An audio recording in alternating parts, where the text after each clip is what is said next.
Го користел владиниот лирџет за лични цели. Тој и сопругата си возеле рентакар платени со државни пари за транспорт на бегалците од Авганистан. Не го отпуштил пилотот кој не можел да го вози владиниот авион. Обвинителството поднесе обвинение за злоупотреба на службена положба против поранешниот директор на СОЗР, Пеце Мирчевски, и му пресмета дека предизвикал штета од околу 8 милиони денари, односно околу 130.000 евра.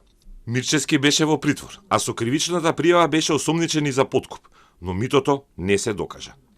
Обвинителството утврдило дека Мирчевски упатувал вработени во службата за општи заеднички работи на службени патувања и подпишувал дневници без да постои основа за такви патувања, но и дека екс-директорот на службата го користел владиниот авион за приватни потреби.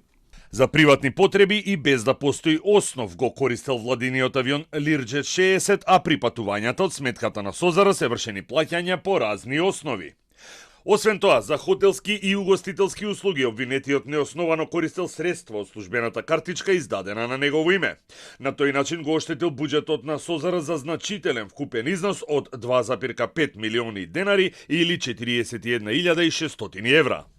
Делата за кои се товари Мирчевски според обвинителството биле извршени меѓу јули 2021 и јуни 2024, кога тој извршуваше функцијата директор на владината служба.